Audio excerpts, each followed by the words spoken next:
Magandang tanghali! Kumusta po? Narito po ulit ang update natin para sa lagay ng ating panahon.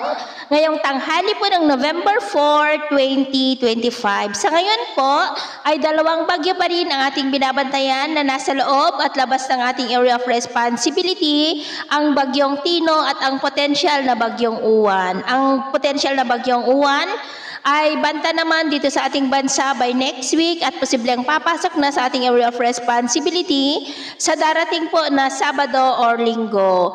Habang ang bagyong Tino naman sa kasalukuyan ay nananalasan na po at nasa vicinity po ngayon ng Iloilo at tutumbukin ang southern part ng Antique.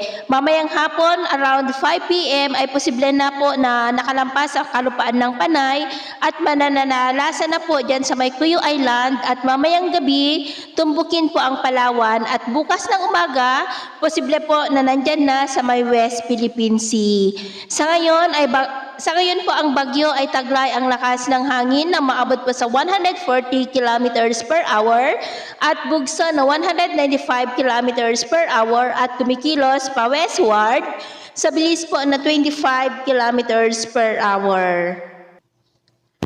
At sa ngayon po, dahil kay Bagyong Tino ay nakataas pa rin ang tropical cyclone wind signal number 4 sa may western portion ng Leyte, the northern portion ng Cebu, kasama na po ang Camotes Islands and Bantayan Islands, maging po sa northmost portion ng Negros Oriental and the northern portion ng Negros Occidental, Guimaras, Capiz, Iloilo, central and southern portions ng Antique and the southern portion po ng Aklan.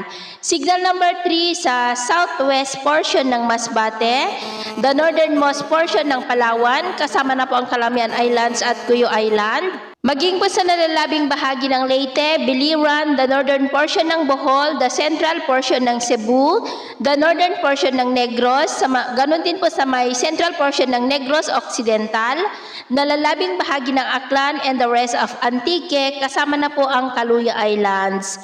Signal number 2 sa western portion ng Masbate, the southern portion ng Oriental Mindoro, the southern portion ng Occidental Mindoro, Romblon, and the northern portion po ng Palawan.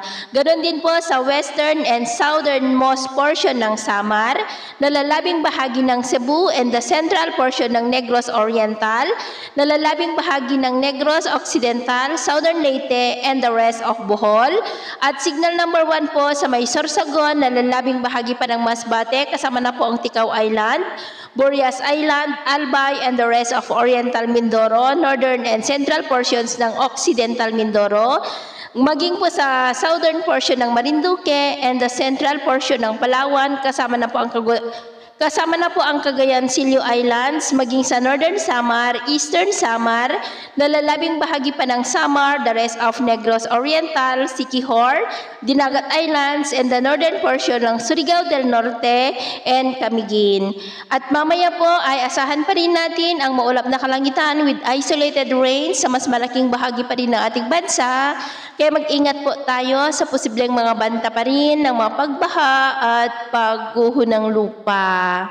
So ito ng latest update natin sa araw na ito. At pumuli si James na nagsasabing sa kahit na pagsubok po na darating sa ating buhay, huwag na huwag po tayong mawawalan ng pag-asa. Thank you and God bless!